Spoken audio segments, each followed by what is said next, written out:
Hello students, मी आज आपणास basic of cost accounting या सब्जेक्ट मधील unit number 2 element of cost and cost sheet मधील क्वेश्चन नंबर 4 शिकवणार आहे. Illustration number 4. तर या क्वेश्चन मध्ये सर्वात प्रथम आपण क्वेश्चन रीड करून त्याच्या समोर त्या आयटमचं पोस्टिंग कुठं होणार आहे ते शो करायचं आहे किंवा लिहून ठेवायचं आहे. त्याच्यामध्ये सर्वात प्रथम आपण क्वेश्चन रीड करूया. The following is the trading and profit and loss account of Sarabhai Chemicals Scion for the year ended 31st March 2019. हा आपल्याला क्वेश्चन मध्ये सांगितलेला आहे, म्हणून in the books of Sarabhai chemical sons हे लिहायचं आहे. म्हणून मी इथं लिहून घेतलेलं आहे in the books of Sarabhai chemical sons. त्याच्यानंतर खाली कॉस्ट शीट आपल्याला तयार करायची आहे. कॉस्ट शीट मध्ये आपण वस्तू तयार करण्यासाठी येणारा खर्च किती आहे ते शोधायचं आहे आणि प्रॉफिट आपल्याला अर्न करण्यासाठी किती प्रॉफिट होणार आहे ते शोधायचं आहे. सेल्स आपल्याला दिलेले असतात, दिले नसतील तर आपण फाइंड करायचे असतात. बट इथं सेल्स दिलेले आहेत. आपल्याला प्रॉफिट अँड लॉस आणि ट्रेडिंग अकाउंट शो केलेला आहे क्वेश्चन मध्ये. मग बघा, opening stock of raw material. Opening stock आहे ट्रेडिंग अकाउंटच्या डेबिटला, तर हे डायरेक्ट ओपनिंग स्टॉक कशाचा असतो तर रॉ मटेरियलचा असतो. म्हणून opening stock of raw material हे आहे डायरेक्ट मटेरियलच्या अंडर येईल. त्याच्यानंतर आहे to purchase of raw material, हे पण डायरेक्ट मटेरियलच्या अंडर येईल. तुम्ही इथं डायरेक्ट मटेरियल शॉर्ट फॉर्म मध्ये लिहून ठेवायचं आहे. लेस रिटर्न आउटवर 2000 रुपीज, हे लेस होतात म्हणून हे लेस होईल डायरेक्ट मटेरियल मधून. त्याच्यानंतर बघा, डायरेक्ट वेजेस हे डायरेक्ट लेबरला येईल, डायरेक्ट लेबर. त्याच्यानंतर आहे कॅरेज, हे ट्रेडिंग अकाउंट आहे, हे कॅरेज आउटवर्ड आहे. कॅरेज आउटवर्ड येतं डायरेक्ट मटेरियल मध्ये ऍड होतं, डायरेक्ट मटेरियल मध्ये ऍड होतं. रॉयल्टी डायरेक्ट एक्सपेन्सेस आहेत, डायरेक्ट एक्सपेन्सेसच्या अंडर येईल. गॅस अँड वॉटर फॅक्टरीला जाईल. कस्टम ड्युटी डायरेक्ट मटेरियल मध्ये येईल. कस्टम चार्जेस आहे, कस्टम चार्जेस डायरेक्ट मटेरियल मध्ये येईल. वेजेस पेएबल डायरेक्ट लेबर मध्ये येईल. Chargeable expenses chargeable expenses outstanding direct एक्सपेन्सेसच्या अंडर येईल. हिटिंग अँड लाइटिंग फॅक्टरीच्या अंडर येईल. ग्रॉस प्रॉफिट कुठेही शो करायचा नाही. त्याच्यानंतर आहे ट्रेडिंग अकाउंटची क्रेडिट साइड, त्याच्यामध्ये आपल्याला सेल्स दिलेले आहेत. व्यवस्थित बघा, सेल्स आपण हे नाही घ्यायचे, त्याच्यामधून लेस रिटर्न इन्वर्ट करणार आहोत. लेस करून जे आउटरला आलेले 5 लाख सेल्स आहेत ते आन्सरच्या सगळ्यात शेवटी खाली फुटला घ्यायचे असतात. सगळ्यात फुटनोट म्हणून ते खाली येतं, किंवा फुटनोट म्हणता येणार नाही पण फुटला येतात, ते सगळ्यात शेवटी येतात. 5 लाख रुपये सगळ्यात शेवटी घ्यायचं आहे आन्सरच्या. Closing stock of raw material direct material मधून लेस होईल, डायरेक्ट मटेरियल मधून लेस करायचं आहे. Sale of scrap of raw material हे डायरेक्ट मटेरियल मधून लेस होतं. मी तुम्हाला फॉर्मॅट हे शिकवलेला आहे, तुम्हाला आठवत असेल तर बघा. त्याच्यानंतर आहे ग्रॉस प्रॉफिट कुठेही घ्यायचा नाही. इथून खाली प्रॉफिट अँड लॉस अकाउंट आहे, तर ग्रॉस प्रॉफिट घ्यायचा नाही कारण ते प्रॉफिट आहे, इन्कम आहे. आपल्याला एक्सपेन्सेसची कॉस्ट शीट म्हणजे काय आहे तर वस्तू तयार करण्यासाठी आलेला खर्च याची एक लिस्ट तयार करायची आहे. फक्त उत्पादनाशी रिलेटेड एक्सपेन्सेस, प्रोडक्शनशी रिलेटेड एक्सपेन्सेस शो करायचे आहेत कॉस्ट शीटला. कॅरेज आहेत, कॅरेज येतं सेल्सशी रिलेटेड आहे. हे हे कॅरेज आउटवर्ड आहेत, वरचे कॅरेज इनवर्ड आहेत. हे आउटवर्ड आहेत, गुड्स आउट झाला म्हणजे आपण सेल केला आणि सेलशी रिलेटेड एक्सपेन्सेस आहेत म्हणून कॅरेज आउटवर्ड आहे. ऍक्च्युली फक्त त्यांनी कॅरेज दिलंय, पण प्रॉफिट अँड लॉस अकाउंटचा हा डेबिटचा आयटम आहे म्हणून एक्सपेन्सेस आहेत. ह्या साईडचं पोस्टिंग करायचं, ह्या साईडच्या इन्कमचं पोस्टिंग करायचं नाही कारण हे इन्कम आहे. कॅरेज आउटवर्ड आहे, 5000 सेलशी रिलेटेड आहे. गुड्स आपण आपल्या शॉपमधून आउट झालेला आहे म्हणजे आपण गुड्स सेल केलेला आहे. त्याच्यानंतर प्रिलिमिनरी एक्सपेन्सेस हे संस्था स्थापन करण्याच्या अगोदरचा खर्च आहे. ह्याचं पोस्टिंग कुठेही करायचं नाही कारण तो उत्पादनाशी रिलेटेड नाही, आपली फर्म स्थापन करण्यासाठी आलेला खर्च आहे, हा प्रोडक्शनशी रिलेटेड नाही. त्याच्यानंतर आहे अंडर रायटिंग कमिशन, हे पण आपल्या जेव्हा आपण शेअर्स इश्यू करतो तेव्हा आलेला हा खर्च आहे. तर त्याच्यानंतर आहे अंडर रायटिंग कमिशन. नंतर कमिशन ऑन सेल्स, सेल्सशी रिलेटेड आहे म्हणून कमिशन ऑन सेल्स लिहिलेलंच आहे, मग सेलिंग अँड डिस्ट्रीब्युशनच्या अंडर येईल. सेल डिपॉट एक्सपेन्सेस सेलशी रिलेटेड एक्सपेन्सेस आहेत, हे सेलच्या अंडर येईल. त्याच्यानंतर आहे discount on issue of shares. हे फायनान्शियल एक्सपेन्सेस आहेत, म्हणजे जेव्हा आपण शेअर्स इश्यू करतो तेव्हा दिलेला डिस्काउंट आहे, म्हणून त्याचं पोस्टिंग इथे येणार नाही, कारण त्याचा वस्तूच्या उत्पादनाशी संबंध नसतो. म्हणून हे एक्सपेन्सेस आपण शो करायचे नाही, त्याला क्रॉसची साईन करून घ्यायची. त्याच्यानंतर आहे सॅलरीज ऑफिस एक्सपेन्सेस मध्ये येतं. बॅड डेट्स प्रोव्हिजन, ही बॅड डेट्स प्रोव्हिजन आहे. प्रोव्हिजनचं पोस्टिंग करायचं नाही, तर बॅड डेट्सचं पोस्टिंग करायचं. बॅड डेट्स प्रोव्हिजन म्हणजे तरतूद करतो, तर ही म्हणजे बॅड डेट्स म्हणजे बुडाले असतील तरच आपण ते सेलच्या अंडर घेतो, अदरवाईज त्याचं पोस्टिंग करायचं नाही. त्याच्यानंतर आहे property tax on office building. Office building नावातच आहे, मग हे कुठे येणार आहे? प्रॉपर्टी टॅक्स आपण पेड केला ऑफिस बिल्डिंगचा, तर हा येणार आहे ऑफिसला. त्याच्यानंतर इन्कम टॅक्स हे इन्कमवर असतं. आपल्याला एक्सपेन्सेस बघायचे आहेत आणि ते पण कशाचे? तर उत्पादनाशी रिलेटेड. हा फायनान्शियल एक्सपेन्सेस आहे, म्हणून याचं पोस्टिंग आपल्याला करायचं नाही.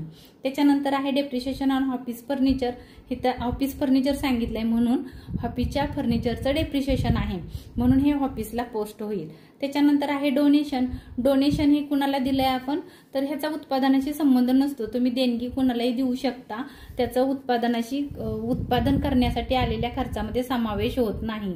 नेट प्रॉफिट, आपल्याला ऑलरेडी नेट प्रॉफिट 29,000 दिलेला आहे, तर नेट प्रॉफिट 29,000 आपल्याला घ्यायचा नाही, कुठेही घ्यायचा नाही, कारण आपल्याला वस्तू तयार करताना आलेला खर्च किती आहे ते बघायचं आहे.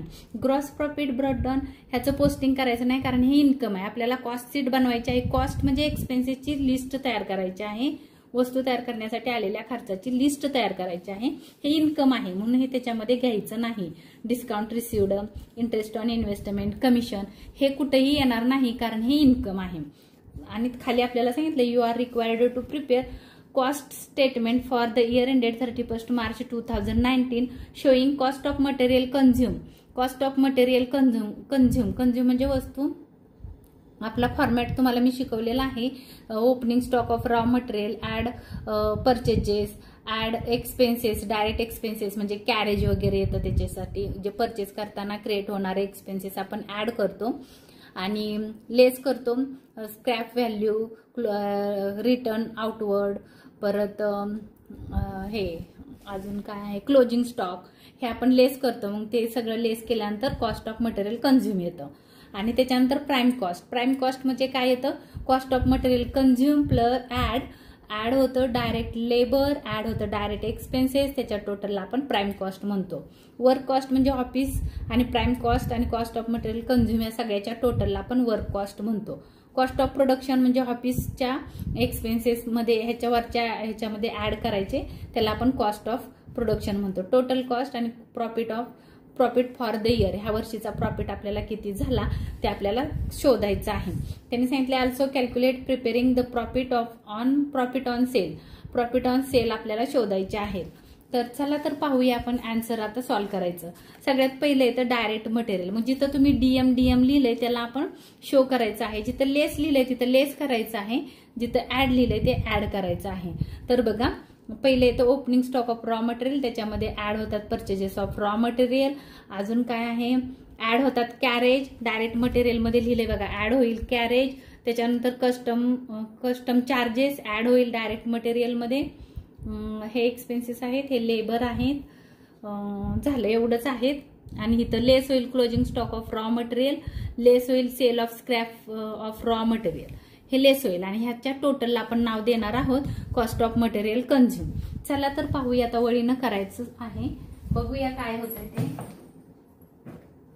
पहिले येईल बघा, आपण काय केलेलं आहे, सर्वात प्रथम त्याच्या नावापुढे कुठला आयटम कुठं जाणार आहे ते व्यवस्थित आपण इथं लिहून घेतलेलं आहे. आता लिहून घेतल्यानंतर पोस्टिंग करायचं आहे. काही येणार नाही, त्याला आपण क्रॉसची साईन केलेली आहे. मग आता आपण पोस्टिंग करायला सुरुवात करू. तर सर्वात प्रथम इथं लिहून घेतल्यानंतर cost of material consume prepare तयार करायचं आहे. त्याच्यामध्ये येईल opening stock of raw material. Opening stock of raw material.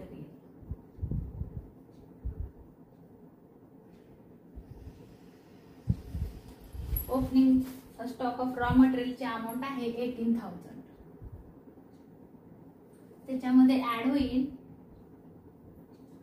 Purchases of raw material.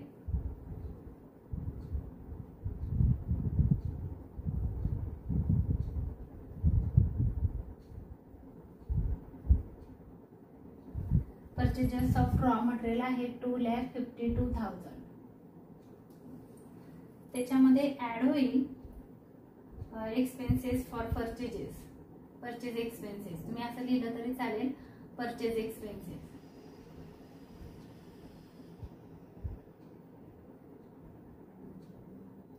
Purchase expenses दोन आहेत. एक आहे कॅरेज ट्रेडिंग अकाउंटच्या डेबिटचे कॅरेज येतील. कॅरेजची अमाऊंट आहे 25,000. इथं लिहा 25,000.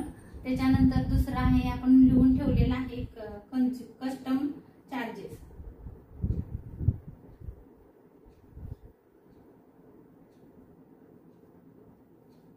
अमाऊंट आहे 8,000. अमाऊंट आहे 8,000. ह्याची टोटल आपण बाहेर काढणार आहोत. ह्याची टोटल आहे 33,000. आपण काय करू, ह्याच्या टोटल मधून आपल्याला लेस काय करायचं आहे, तर लेस करायचं आहे इकडची बाजू closing stock of raw material आणि sale of scrap of raw material हे लेस करायचं आहे. म्हणजे आपल्याला पहिले ह्याची टोटल करावी लागेल आणि त्याच्यातून ते लेस करावं लागेल. तर ह्याची टोटल बघा किती येते 0 0 0 8 आणि 10 3 13 3 5 आणि 6 7 8 9 10 3,03,000. त्याच्यामधून आपल्याला लेस करायचं आहे. लेस आहे closing stock of raw material. Closing stock of raw material दोन लेस करायचे आहे. त्याची अमाऊंट आहे 10,000. आतमध्ये घेते मी 10,000. परत लेस होणार आहे किंवा तुम्ही ह्याला 1 म्हटलं तरी चालेल. ह्याला 1 ह्याला 2. दुसरा आहे returns outward. Returns outward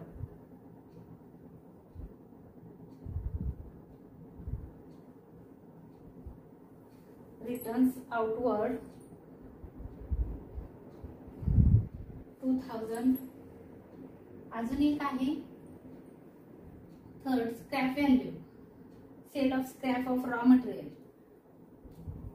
sale of scrap of raw material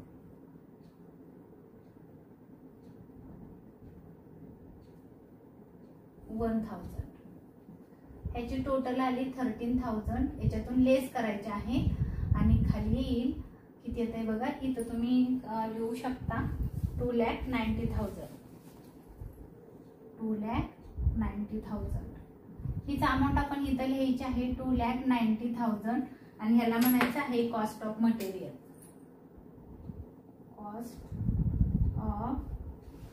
cost of material consume. Material consume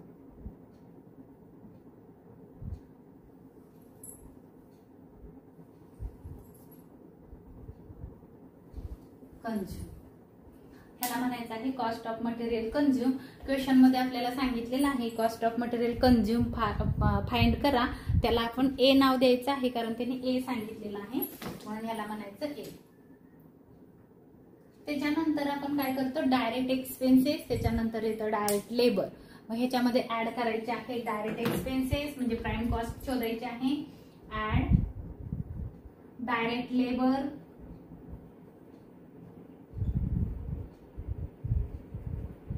direct labour. Direct लेबरच्या अंडर काय काय येतं बघा. Direct wedges.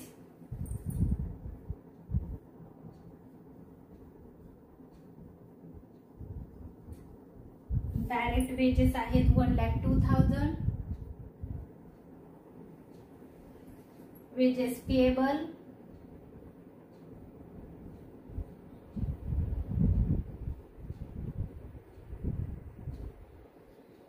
वेजेस पेएबल आहेत 8,000. याची टोटल येईल 1,10,000. आपण ह्याच्यातून लेस करणार आहोत. लेस केल्यानंतर येईल 80,000, 1,80,000.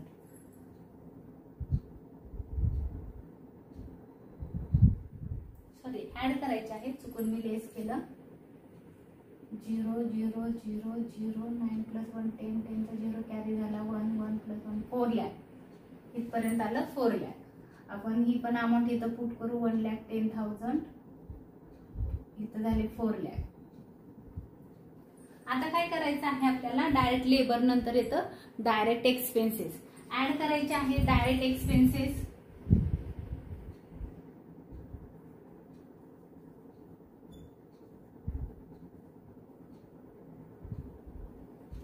त्याच्यामध्ये एक्सपेन्सेस नंबर 1 रॉयल्टी,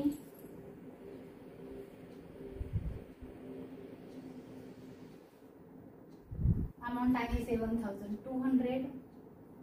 तुम्ही थोडंसं हे आतमध्ये घ्यायचं आहे, चार्जेबल एक्सपेन्सेस आउटस्टँडिंग.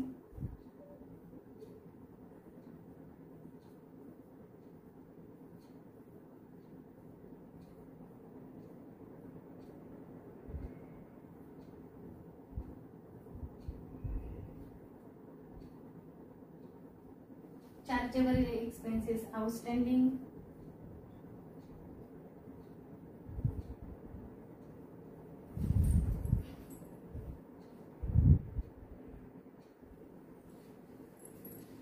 अमाऊंट आहे त्याची 2,800. दोनच एक्सपेन्सेस आहे, त्याची टोटल येईल 10,000 रुपीज. ऍड करतोय आपण, चुकून मगाशी मी लेस केलं होतं, आता ऍड करा 4,10,000. हे पण 10,000 तिथं, टोटल आली 4,10,000. त्याला नाव द्यायचं आहे प्राइम कॉस्ट. त्याला नाव द्यायचं आहे प्राइम कॉस्ट, बी म्हणायचं आहे त्याला prime cost.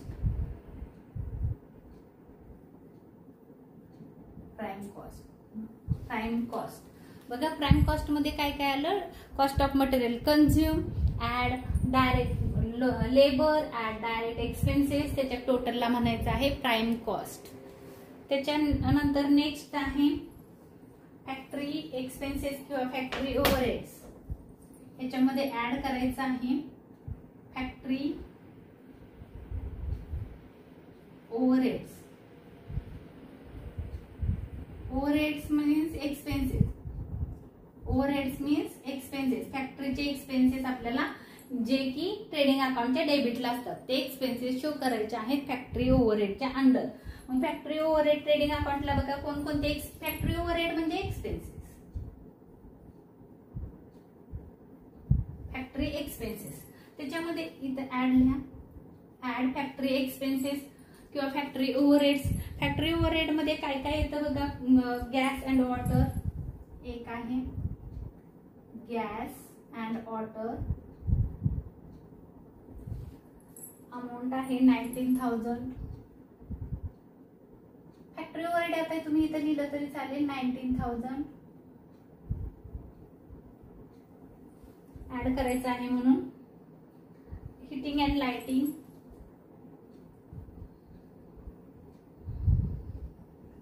Heating and lighting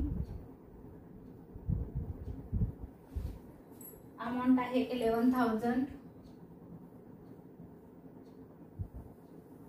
त्याची टोटल झाली 30,000. याच्यामध्ये ऍड करा किती येते बघा, 4,40,000. 4,40,000.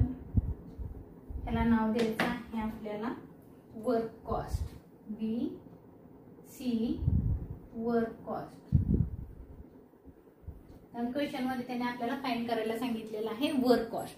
मी ह्याच्या अगोदरच्या व्हिडिओमध्ये मी तुम्हाला सांगितलेलं होतं की कधी ऑफिस कॉस्ट सांगतात, कधी फॅक्टरी कॉस्ट सांगतात, कधी वर्क कॉस्ट शोधायला सांगतात, वेगवेगळी नावं असतात. मी ह्याच्या अगोदरच्या व्हिडिओमध्ये तुम्हाला सांगितलेलं आहे, तर ह्याच्या अगोदरचे व्हिडिओ तुम्ही नक्की पहा. त्याच्यानंतर आहे क्वेश्चन मध्ये आपलं बघा इथं वर्क कॉस्ट झालं. त्याच्यानंतर कॉस्ट ऑफ प्रोडक्शन सांगितलेलं आहे. कॉस्ट ऑफ प्रोडक्शन म्हणजे काय, तर ऑफिस कॉस्ट आहे. ऑफिसचे एक्सपेन्सेस ह्याच्यामध्ये ऍड करायचे. ह्याच्या पुढे येईल ऍड, तुम्ही ऑफिस ओव्हरहेड्स म्हणू शकता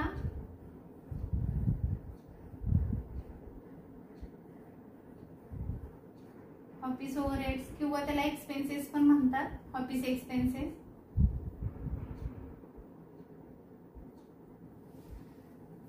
ह्याच्या टोटलला आपण म्हणणार आहोत, ह्याच्या टोटलला कॉस्ट ऑफ प्रोडक्शन नाव द्यायचं आहे. आता जे ऑफिसचे एक्सपेन्सेस आपण ऍड करणार आहोत, क्वेश्चन मध्ये जिथं जिथं तुम्ही ऑफिस असं लिहिलेलं आहे, ओ लिहिलेलं आहे, त्याची लिस्ट आपण काय करायची आहे, तयार करायची आहे. बघा इथं सॅलरीज आहे, त्याच्यानंतर आहे डेप्रिशिएशन ऑन ऑफिस फर्निचर, एवढे 2च एक्सपेन्सेस आहेत. तर depreciation, property tax of office building, property tax of office 1, 2, 3 ठिकाणीच ओ दिसतोय. बघा कुठं दिसतोय, 1, 2 आणि 3. तर एकाखाली एक आपण पोस्ट करायचं आहे. तर करूया. ऑफिस एक्सपेन्सेस मध्ये पहिलं येईल सॅलरी. सॅलरीची अमाऊंट आहे 16,000.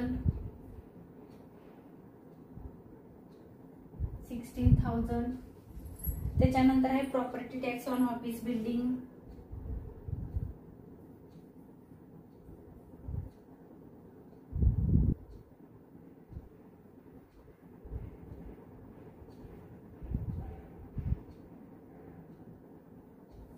ऑफिस बिल्डिंग अमाऊंट आहे 2,000. त्याच्यानंतर आहे third depreciation on office furniture.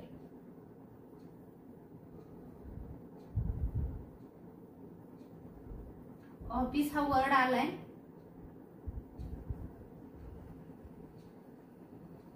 Office furniture amount आहे 2,000. त्याची टोटल आली 20,000. इथं याची टोटल इथं लिहिली आणि हे सगळ्यांची टोटल खाली लिहायची, त्याला म्हणायचं आहे कॉस्ट ऑफ प्रोडक्शन. त्याची टोटल बघा किती होती, 4,60,000. 4,60,000. त्याला म्हणायचं आहे 4,60,000. त्याला नाव द्यायचं आहे कॉस्ट ऑफ प्रोडक्शन. त्याला नाव द्यायचं आहे D, cost of production. Cost of production समजते का? बघा कॉस्ट ऑफ प्रोडक्शन पर्यंत आपण फाइंड केलं. ह्याच्यामध्ये ऍड करायचे आहेत सेलिंग अँड डिस्ट्रीब्युशन ओव्हरहेड्स. ह्याच्यामध्ये ऍड करायचे आहेत selling and distribution overheads. Add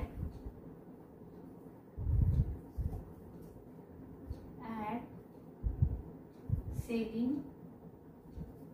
and distribution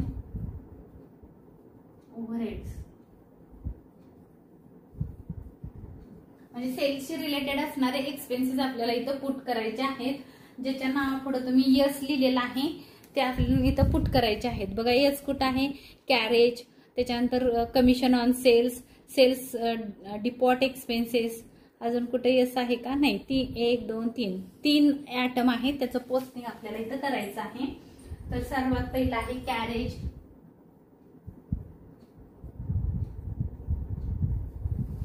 कॅरेजची amount आहे 5,000.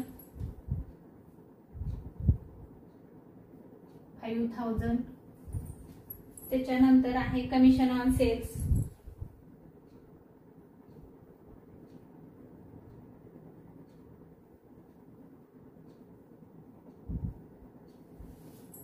त्याची अमाऊंट आहे 7,600. त्याच्या पुढे आहे sale depot expenses.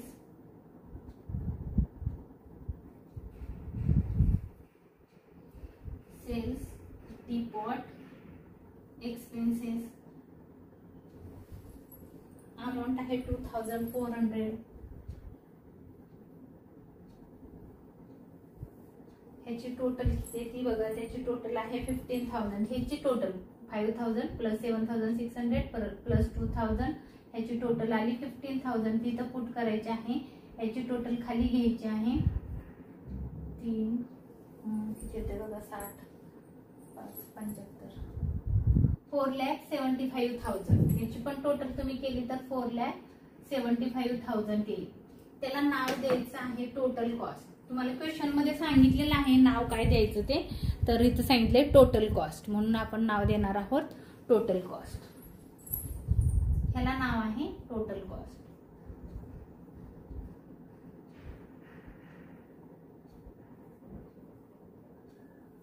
Total cost त्याला म्हणायचं आहे ई. आपण टोटल कॉस्ट पर्यंत आलो. आता आपल्याला काय फाइंड करायचं आहे, प्रॉफिट फॉर द इयर, ह्या वर्षीचा प्रॉफिट फाइंड करायचा आहे. तर मग प्रॉफिट कसा फाइंड करायचा, तर क्वेश्चन मध्ये आपल्याला इथं सेल्स दिलेले आहेत बघा, सेल्स दिलेले आहेत 5 लाख रुपीज. सेल्स आहेत इथं 5 लाख रुपीज. हे 5 लाख रुपीज सेल्स आहेत ते खाली घ्यायचे आणि मध्ये प्रॉफिट टाकायचं आहे. ही कॉस्ट टोटल कॉस्टच्या खाली प्रॉफिट येतो, ह्याच्यामध्ये ऍड होईल ऍड प्रॉफिट. प्रॉफिट शोधायचं आहे, फक्त प्रॉफिट लिहिलं आणि मी सोडून दिलं.